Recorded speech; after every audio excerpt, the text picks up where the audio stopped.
ကိုခန်းကျမနည်းနည်းတော့ရင်ခုန်နေတယ်ဘယ်သူနဲ့မှဟိုတယ်ကိုအတူတူမသွားဘူးညနေဘက်မှာတော့ရင်ထင်းရဲတက်ဖွဲ့ခေါင်းဆောင်ကြံလိုက်ကကျွန်တော်ကိုသူ့ရုံခန်းထဲရုတ်တရက်ခေါ်တွေ့တယ်သူကကျွန်တော်ကိုစိုးရိမ်တကြီးကြည့်ပြီးအတန်းတိန်ကပြောလာတယ်မင်းပြဿနာတစ်ခုခုရှာထားသေးလားခေါင်းဆောင်ကျွန်တော်ဘာပြဿနာမှမလုပ်ထားပါဘူးစီပင်ရဲတက်ဖွဲ့ကလူတွေခုလေးတင်ရောက်လာပြီးမင်းရဲ့ကိုရေးအချက်လက်တွေကိုဘာမှမပြောဘဲယူသွားကြတယ်ငါအတွေ့အကြုံရဆိုရင်တော့မင်းတေချာပေါက်ဒုက္ခရောက်တော့မယ်မင်းညကဌာနကကားကိုဒီလောက်ဖြစ်အောင်တိုက်ထားတာမင်းအရက်မူပြီးမောင်းလို့ဥပဒေကိုချိုးဖောက်မိတာလားအမှန်တိုင်းသာပြောစမ်းပါမင်းအတွက်ငါကာကွယ်ပြောပေးလို့ရကောင်းရနိုင်သေးတယ်ခေါင်းဆောင်ကြံလိုင်ကတော်တော်လေးဂရုစိုက်ပေးတတ်သူပါဒါပေမဲ့အတိတ်ဘဝတုန်းကတော့သူဟာခရိုင်ပို့ဆောင်ရေးဗျူရိုရဲ့ဒုတိယညွှန်ကြားရေးမှူးဖြစ်လာပြီးနောက်မှာအမှုဆင်ခံရပြီးထောင်ကျသွားခဲ့ရှာတယ်ဒီဘဝမှာတော့အဲ့ဒီလိုမျိုးထပ်ဖြစ်ခွင့်ကိုကျွန်တော်လုံးဝခွင့်မပြုနိုင်တော့ဘူးခေါင်းဆောင်မင်းညကကားပို့တိုက်မိတာမှန်ပါတယ်ဒါပေမဲ့ဦးလေးထံကသူ့ကိုယ်တိုင်လာပြီးရှင်းပြပေးမယ်လို့ပြောထားပါတယ်ဘဲကဦးလေးထံလဲကွာဘယ်သူမှလာရှင်းပြတာငါမတွေ့သေးပါဘူးအဲ့ဒီအချိန်မှာပဲစပွဲပေါ်ကဖုန်းကရုတ်တရက်မြည်လာတယ်ဖုန်းပြောပြီးတာနဲ့သူကကမန်းကရန်ထွက်သွားတယ်သူ့ရဲ့လေးနဲ့တီချီနေတဲ့မျက်နှာထားကိုကြည့်ရတာအထက်လူကြီးစီကဖုန်းဝင်လာတာတေးကြတယ်တစ်ချိန်တည်းမှာပဲမြို့တော်ရဲတပ်ဖွဲ့မှုကြောက်တုံးကကျွန်တော်ရဲ့ကိုရေးဖိုင်တွေကိုယူပြီးပြည်내ပါတီကော်မတီဝင်ထံဖုံးမြန်ရဲ့ရုံးခန်းစီရောက်နေခဲ့တယ်အတွင်းရေးမှုထံခမရရဲ့ခံမှန်းချက်ကတကယ်ကိုမှန်နေတာပဲဒီကောင်လေးရဲ့ကိုရေးရာဇဝင်ကတော်တော်လေးကိုထူးခြားတယ်ငငယ်ကလေးကမိဘမရှိပဲမိဘမဲ့ခေဟာမှာကြီးပြင်းလာတာလူမှုရေးအဖွဲ့အစည်းတွေရဲ့ထောက်ပံ့မှုနဲ့တက္ကသိုလ်တက်ခဲ့ပြီး2005ခုနှစ်မှာပွဲရခဲ့တဲ့စစ်မှုထမ်းသက်3နှစ်အတွင်းမှာစီရေးစွမ်းရည်အလွန်ထူးချွန်လို့တတိပုဂ္ဂလဒုတိယအဆင့်သူရဲကောင်းစု3ကြိမ်တိတိရထားသေးတယ်ဒီလိုအရေးချင်းမျိုးသာကျွန်တော်တို့ဌာနမှာရှိရင်သူ့ကိုဌာနခွဲမှုရတူတန်းပေးလို့ရတယ်တော်စမ်းပါ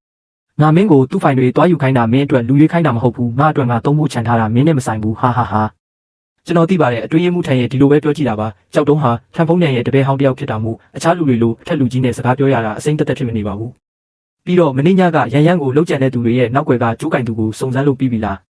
းစုံစမ်းပြီးပါပြီဟက်ရှန်ဂရုဘက်ကလူတွေလှုပ်တာပါသူတို့ပဲဖြစ်နေပြန်ပြီဒီကုမ္ပဏီလင်ကျန်းမျိုးကိုချဲလဲနေတာအတော်ကြာနေပြီးအထမလူယူတာတွေပိုင်ဆိုင်မှုတွေကိုမတရားသိမ်းပိုက်တာတွေနဲ့ဥပဒေချိုးဖောက်တဲ့လုပ်ရက်တွေကတော်တော်လေးကိုယွန်းစရာကောင်းတယ်ဒါပေမဲ့နောက်ွယ်ကကြောထောက်နောက်ခံကိုဒီနေ့အထိကျွန်တော်တို့မသိရသေးဘူးအခုတော့ငါအပေါ်ကိုပါလက်တက်ဆက်လာပြီးပေါ့လေကြောက်တုံးမကြခင်မှာ Heshan Group ရဲ့တရားမဝင်စီးပွားရေးလုပ်ငန်းအားလုံးကိုအမြင့်ပြည့်ချေမှုမဲ့စစ်စင်ရေးတစ်ခုကိုစတင်ဖို့ငါမိတ်ပေးတယ်မြ мян ဆန်ဆန်လုပ်ရမယ်ဟုတ်ကဲ့ပါအတွင်းရေးမှုထံဖန်စီရေးစီမံချက်ကိုချက်ချင်းရေးဆွဲလိုက်ပါမယ်စီမံချက်ထွက်လာရင်အသေးစိတ်လာတင်ပြပါမယ်ချန်ဖုံးကိုဘယ်လိုနေရာပေးမလဲဆိုတာကတော့ကျွန်တော်တည်တတ်စီစဉ်ထားပြီးသားမှုသူ့ကိုတော့မှတ်မောမနေနဲ့တော့အဲ့ဒီအချိန်မှာပဲထန်ဖုံးနယ်ရဲ့ကိုပိုင်ဖုန်းလေးမိလာလို့ကြောက်တုံးလဲဖုန်းပြောရအောင်အလိုက်တတိနဲ့နှုတ်ဆက်ထွက်ခွာသွားတယ်ရန်ဘယ်လိုဖြစ်လို့ဒီအချိန်ကြီးဖေးဖေးစီဖုန်းဆက်တာလဲဖေဖေချန်ဖုံးကိုအိမ်မှာထမင်းစားဖို့ဘယ်တော့ဖိတ်မှလဲဟင်သမီးသူ့ကိုတေချာကျေးဇူးမတင်ရသေးဘူးပြီးတော့သမီးကားပေါ်မှာကြံခဲ့တဲ့သူ့ပစ္စည်းတစ်ခုလည်းသမီးစီမှာရှိနေတယ်သမီးစေးရုံကဆင်းလို့ရပြီလားဖေဖေကကာယကံရှင်ဖြစ်တဲ့သမီးစေးရုံဆင်းပါပဲစီစဉ်မလို့လေဒီမနက်ပဲဆင်းလာပြီးဖေဖေပြီးတော့သမီးကအစိုးရအရာရှိတယောက်ပဲအဲ့ဒီလောက်လည်းမနှုတ်နေပါဘူးရှင်ကောင်းပြီလေဒါဆိုဒီညပဲပေါ့သမီးအမေစီဖုန်းဆက်လိုက်ချန်ဖုံးကိုတော့ဖေဖေဖိတ်လိုက်မယ်ဟုတ်ကဲ့ဖေဖေညကြရင်စောစောပြန်လာခဲ့နော်ဒီနေ့အလုပ်တွေပြီးတာနဲ့မနေ့ညကမောင်းခဲ့တဲ့ရုံကားပေါ်မှာကျွန်တော်ရဲ့ငင်းချမ်းရေးဆွဲကြိုးလေးကိုတွားရှာဖို့စဉ်းစားထားတယ်ဒီဆွဲကြိုးလေးကကျွန်တော်ရဲ့အထောက်ထားနဲ့ပတ်သက်နေပြီးအရန်ကိုအရေးကြီးတယ်တိတ်ဘဝတုန်းကဒုတိယမြို့တော်ဝင်ဖြစ်လာတဲ့အထိကိုယ့်ရဲ့အရင်ကြီးဆုံးမိဘအရင်တွေကိုရှာမတွေ့ခဲ့တာဟာတသက်တာနောက်တစ်ခုဖြစ်ခဲ့ရတယ်မထင်မှတ်ပဲကဘာကြီးကကျင်းလုံးတော့ကြံလိုက်နဲ့စကားပြောနေတဲ့ကြမ်းခံကိုတွားပက်ပင်တိုးတော့တာပဲဘေးမှာလဲရှူယူရန်ပါသေးတယ်ကြံလိုက်ကရင်ထိန်တက်ဖွဲ့ကောင်းဆောင်ဖြစ်ပြီးမြို့တော်ရဲတပ်ဖွဲ့ရဲ့လက်အောက်မှာရောခရိုင်ဆိုရရဲ့လက်အောက်မှာပါတာဝန်ခံရသူပါကြမ်းခံနဲ့ယာတုတူပေမဲ့ကြံလိုက်ကသူ့ကိုမျက်နှာသာနည်းနည်းတော့ပေးရတယ်ကျွန်တော်ပြောမယ်ခေါင်းဆောင်ချမ်းခမရတို့ကဒီလောက်တောင်ပို့တိုက်မိအောင်ဘယ်သူလုပ်တာလဲညမှုချမ်းကျွန်တော်တို့တပ်ဖွဲ့တွေကကောင်လေးတယောက်မတော်တဆတိုက်မိတာပါပြုပြင်ဖို့လှုပ်ထုံးလုပ်နေတိုင်းတင်ပြထားပြီးပါပြီဟုတ်ခမရတို့တပ်ဖွဲ့ကချန်ဖုံးဆိုတဲ့ကောင်လုပ်တာမလားပြဿနာဖြစ်တုန်းကတာဝန်ချိန်လားဒါမှမဟုတ်ရုံးကားကိုကိုကျိုးအတွက်သုံးတာလားကျန်းခံကရှိုရီယန်ရှိမှာဟိတ်ဟန်ထုတ်ချင်လို့တမင်တက်ရစ်နေတာပါကြံလိုက်ကိုမျက်နှာနည်းနည်းလေးမှမထောက်တာမှုကြံလိုက်လဲစိတ်ထဲမှာတော်တော်လေးမကြည်မနှက်ဖြစ်သွားတယ်ဒါပေမဲ့အပြင်ပန်းမှာတော့ဒေါသထွက်ပြလို့မရဘူးလေအဲ့ဒီအချိန်မှာပဲကျွန်တော်ရောက်သွားတယ်ကျန်းခံကလေချောင်းတစ်ချက်ဟန်ပြီးခေါင်းဆောင်ကျန်းရုံးကားကိုကိုကျိုးအတွက်သုံးပြီးပြဿနာပါဖြစ်တယ်ဆိုတာပြက်ပြက်တသားအရေးယူရမယ်ဥပဒေချိုးဖောက်မှုပဲဘယ်သူပဲဖြစ်ဖြစ်ဂရုစိုက်နေစရာမလိုဘူးချန်ဖုံး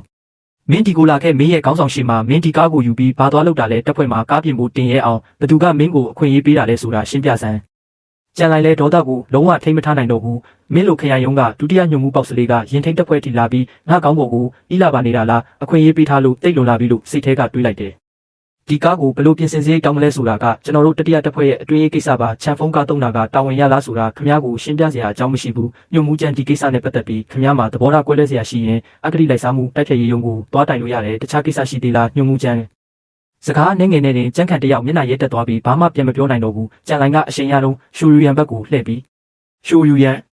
အခုကအလုတ်ချိန်တော့မင်းလက်ထဲကအလုတ်တွေအကုန်ပြီးသွားပြီလားနိုင်ဝက်နေရင်မင်းရဲ့ပြီးခဲ့တဲ့3လပတ်အလုတ်မှတ်တမ်းကိုငါယုံခန်းနဲ့လာဖို့တောင်းပန်ပါတယ်ခေါင်းဆောင်ကျမကလျှိုယူရန်မျက်နှာရဲသွားပေမဲ့စင်ကြီးတခုမှပေးလို့မရခဲ့ဘူး ခေါင်းဆောင်ကျန်းကျွန်တော်ကတခြားသဘောနဲ့ပြောတာမဟုတ်ပါဘူးကျန်လိုင်ကတော့ကျန်းခံကိုလုံးဝမျက်နှာသာမပေးဘဲချက်ချင်းလှည့်ထွက်သွားတယ်အကြက်ရိုက်သွားတဲ့ကျန်းခံကဒေါသတွေအားလုံးကိုကျွန်တော်စီပုံချတော့တာပဲမင်းကောင်မင်းနဲ့မင်းတို့ခေါင်းဆောင်ဆက်ဆံရေးတော်တော်ကောင်းပုံရတယ်သူ့ကိုလက်ထိုးထားတာလားကျွန်တော်လက်ထိုးမထိုးတော့ခမ ्या မသိနိုင်ဘူးလေဒါပေမဲ့စီကံထိန်းသိမ်းရေးကော်မတီအတွင်းရေးမှူးကျန်းရွှာဆန်းခမ ्या ဖေလက်စားမစားကတော့လေမတိုးနိုင်တဲ့နိုင်ရန်ဆိုတာဒီလောကမှာမရှိဘူးနော်မင်းဘာတွေလျှောက်ပြောနေတာလဲမင်းကိုငါထိုးလိုက်ရမလားစိတ်မလှုပ်ရှားပါနဲ့ညှို့မှုကျန်းရဲ့ကျွန်တော်လျှောက်ပြောမပြောခမ ्या အိမ်ပြန်ပြီးအတွင်းရေးမှူးကျန်းကိုမေးကြည့်လိုက်လေလင်ကျန်းမျိုးကချမ်းရွေကယူပက်ရဲတထေးချမ်းဖုံကြီးဒီရက်ပိုင်းခမ ्या တို့အိမ်ကိုအခောက်ခါလာနေတယ်မလားတန်ကက်တကက်ကိန်းကနန်းအတိအကျဆိုရင်1.6 တန်းတိတိပဲဒီကောင်လေးကဒီလိုကိစ္စတွေကိုဘယ်လိုလုပ်သိနေတာလဲတိကျတဲ့ကိန်းကနန်းတွေအထိတောင်သိနေသေးတယ်တကယ်တော့ချမ်းဖုံးပြောတာမှန်နေတယ်အိမ်ချမ်းမြေတထေးချမ်းဖုံကြီးဆိုတာဒီရက်ပိုင်းသူ့အိမ်မှာလာအိတ်နေတယ်လို့ဖြစ်နေတာရင်းနှီးမြှုပ်နှံမှုတွေကိုတာဝန်ယူရတဲ့ဒုတိယမြို့တော်ဝင်တင်းဖူချမ်းအဖမ်းခံရပြီးကလေးကချမ်းဖုံကြီးရဲ့ကောင်းကင်ကြီးပြိုကျသွားခဲ့ပြီးသူ့ဖေကိုယ်တိုင်ကလည်းဒီနှစ်တွေထဲမှာချမ်းဖုံကြီးစီကငွေကြေးအမြောက်များလက်ခံထားတာဆိုတော့အခုမှအဆက်အသွယ်ဖြတ်ဖို့ဆိုတာအရန်ခက်ခဲနေပြီလေဒါပေမဲ့ဒီကောင်ကဒါတွေကိုဘယ်လိုလုပ်သိနေတာလဲချမ်းဖုံးသမင်းကိုဖြစ်တယ်လို့စားလို့ရပေမဲ့စကားကိုတော့ဖြစ်တယ်လို့ပြောလို့မရဘူးတော့တခါတလေရှောက်ပြောမိရင်ပြဿနာတက်တယ်ညုံမှုကျန်းပြောတာမှန်ပါတယ်ကျွန်တော်ကလည်းဒီတိုင်းပစက်ရလို့ပြောကြည့်တာပါစိတ်ထဲမထားပါနဲ့ကျန်းကန်ဒေါသထွက်နေပေမဲ့ကျွန်တော်ကတော့ဂယုမဆိုင်ပဲခက်တီတီနဲ့ထွက်လာခဲ့တယ်ကိုခန်းဒီကောင်လေးကအရင်ကဘာလုပ်ခဲ့တာလဲဘာတွေများလုပ်နိုင်မှာမို့လို့လဲကိုခန်းသူကမိဘမဲ့ကေဟာမှာကြီးလာတာသူ့အကြောင်းကိုကျမအတိဆုံးပါအရေးချင်းကတော့သိမရှိပါဘူးစစ်တပ်ထဲခဏဝင်ပူးတာကိုအာကူပြီးမာနာကတော့ကြည့်တယ်ရှင်နဲ့ရှင်ရင်တော့အဝေးကြီးกว่าပါသေးတယ်ဒါနဲ့နေပါဦးကိုခန်းခုနကသူရှင်ကိုဘေးခေါ်ပြီးဘာတွေပြောနေတာလဲဘာမှမပြောပါဘူးကျန်းခံကသူ့အဖေရဲ့ယာရုနဲ့ပတ်သက်တဲ့ပြဿနာကိုရှိုယူရန်ကိုတေချာပေါက်ပြောပြမှာမဟုတ်ပါဘူးရှိုယူရန်ကလည်းတိတ်အများကြီးမတွေးတော့ပါဘူးသူမကိုယ်တိုင်လည်းအတိတ်ဘဝကနေပြန်လည်မွေးဖွားလာသူတယောက်အနေနဲ့ကျန်းရွှာဆန်းစစ်ဆေးမခံရခင်ကျန်းခံကိုသူမရဲ့လက်ဘဝထဲမှာလှည့်စားကစားနိုင်မယ်လို့ယုံကြည်နေတယ်အတိတ်ဘဝတုန်းကကျန်းရွှာဆန်းထောင်မကြခင်မှာကြီးမားတဲ့ပိုင်ဆိုင်မှုတွေကိုကြိုတင်ပြောင်းရွှေ့ထားနိုင်ခဲ့တဲ့ဝမ်းနည်းစရာကောင်းတာကသူမတိလိုက်ချိန်မှာအရန်နောက်ကျသွားလို့အဲ့ဒီပိုင်ဆိုင်မှုတွေကိုရယူနိုင်မဲ့အခွင့်အရေးဆုံးရှုံးခဲ့ရတဲ့ဒီဘဝမှာတော့ကျန်းမိသားစုရဲ့တူးလေးတော်သားကျန်းခံကိုသူမလက်ထဲမှာမြဲမြဲစုပ်ကင်ထားရမယ်ဘဝတင်မှာအာနာရောစီးစိမ်ကိုပါသူမအကုန်လုံးသိမ့်ပိုက်မယ်လို့ကြိတ်ဆူထားတယ်ကိုခန်းဒီရက်ပိုင်းအခြေအနေတွေနည်းနည်းရှုပ်နေတဲ့ဦးလေးကျန်းရောရှင်ပါတတိထားကြနော်လူရန်မင်းစဉ်းစားပေးတာတကယ်ပြည့်စုံတာပဲအခုတင်းဖူကျန်းတော်အဖမ်းခံလိုက်ရပြီလေကိုခန်းဒါဆိုကျမလှုပ်သွားလှုပ်လိုက်အောင်မယ်ညကြမှာတွေ့မယ်နော်ကောင်းပြီလေကျန်းခံကစိတ်လှုပ်ရှားစွာနဲ့ရှိုယူရန်ရဲ့လက်ကလေးကိုဖမ်းဆုပ်လိုက်တော့လျှက်စစ်တက်လိုက်သွားတယ်လို့ခံစားချက်ကြောင့်သူ့ရင်ထဲမှာအယမ်းကိုကြည်နူးသွားတယ်လက်လေးကယုံနဲ့တင်ဒီလောက်တောင်ပြောနေပြီလားရှင်တို့မိသားစုရဲ့ပိုင်ဆိုင်မှုတွေကအချိန်တန်ရင်ကျမလက်ထဲရောက်လာမှာပဲဟာလို့ရှိုယူရန်ကတွေးလိုက်တယ်ရုံးခန်းကိုပြန်ရောက်တာနဲ့ဖုံးမိလာတယ်မင်္ဂလာပါဦးလေးထံမင်္ဂလာပါကျွန်တော်ချန်ဖုံးပါရှောင်းချမ်းဒီညငါအိမ်မှာလာစားပါလားအချိန်ရောအဆင်ပြေရဲ့လားပြဿနာမရှိပါဘူးဦးလေးထံအချိန်မီရောက်အောင်လာခဲ့ပါမယ်ညနေ9:00 နာရီခွဲမှာတော့အားစီးနဲ့လက်ဆောင်နည်းနည်းဝယ်ပြီးကျစ်စုဆိုင်တော်ဇေရှုမန်တော်စီကျွန်တော်ရောက်သွားတယ်ဆိုင်တော်ကလုံးချင်းအိမ်တွေဖြစ်ပြီးဝင်းပေါက်မှာလက်နက်ကင်ရဲတွေစောင့်ကြက်နေလို့တော်တော်လေးကိုဩဇာညောင်းတဲ့ပုံပါပဲဦးလေးထံမင်းကလည်းလာရင်ပြီးတာပဲကိုလက်ဆောင်တွေပါလို့ပါလာသေးတာလေစေတနာလေးပါအတိအမှတ်ပြုပေးပါကောင်းပြီချထားလိုက်ရှောင်းချန်ရောက်ပြီလားလာထိုင်သူမကအိမ်နေရင်ဝစ်စားကိုဝစ်စင်ထားပြီးယောဂကျင့်တဲ့အတွက်ခန္ဓာကိုယ်အချိုးအစားကအယမ်းလာတယ်တေချာကယူးဆိုင်ထားတော့အသက်အမှန်ကိုလုံးဝခံမှန်းလို့မရဘူးရန်ရောကျမ်းမာရေးပြန်ကောင်းသွားပြီလားမပြောပါနဲ့တော့မနက်ကမှဆေးရုံဆင်းပြီးနေ့လယ်လဲကြရောယုံသွားတော့တာပဲအခုလောက်ဆိုယုံဆင်းပြီးပြန်လာတော့မှာပါမင်းအရင်ထိုင်နေဦးထမင်းကကြက်တော့မှပြောပြီးတာနဲ့မိဖို့ကြောင့်လည်းပြန်ဝင်သွားတယ်စစ်တူရင်ဝီခေကစားတလားထံဖုံးမြန်ကစပွဲပုံမှာအနက်နဲ့အဖြူရောင်စစ်တူရင်ခုံကိုချထားရင်းမိတယ်နည်းနည်းပါးပါတော့တက်ပါတယ်အတိတ်ဘဝတုန်းကအထောက်ပံ့ကောင်းရဖို့အတွက်အစင်းမြင့်တင်တန်းတွေတောင်တက်ခဲ့ဘူးတဲ့ဝမ်းနည်းစရာကောင်းတာကထန်ရှောင်းရန်တိတ်ဆုံးပြီးနောက်မှာသူအရန်စိတ်ပြအားငယ်သွားပြီးသူ့ကိုမိကိုခွင့်လုံးဝမပေးခဲ့ဘူးလေစစ်တူရင်ကစားပွဲမှာတော့ကျွန်တော်ကမြင်မာတဲ့ရုပ်တိဗေဒစွမ်းရည်နဲ့တေချာစဉ်းစားတွေးခေါ်နိုင်စွမ်းကိုပြသနိုင်ခဲ့တဲ့ထံဖုံးမြန်ကကြည်လေပို့သဘောကျလေဖြစ်ပြီးမနေနိုင်ပဲမေးလာတယ်ဒီတစ်ကွက်ကရှင်းရှင်းကြီးကိုဘယ်သုံးရွှေ့ပြီးညာကိုဖွင့်လို့ရတာကိုမင်းကဘာလို့ညာသုံးရွှေ့ပြီးဘယ်ကိုဖွင့်လိုက်တာလဲ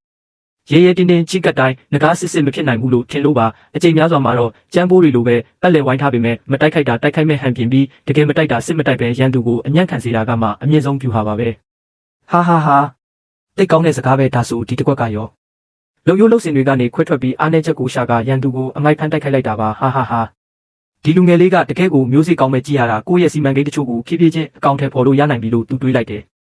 မင်းကတော်တော်လေးနှိမ့်ချတတ်တာပဲဒါကမင်းပြောတဲ့နည်းနည်းပပတက်တယ်ဆိုတဲ့အစင်လားငါကြည့်ရတာတော့မင်းကစစ်တူရင်ဆရာတဆူပဲအကိုချန်ရောက်နေပြီပဲအားနာလိုက်တာရုံးမှာအလုပ်ရှိနေလို့တမီးနောက်ကျသွားတယ်ဒီရက်ပိုင်းအလုပ်နေရပြောင်းဖို့ရှိလို့ရုံးဟောင်းမှာအလုပ်တွေလွှဲပေးနေရလို့ပါ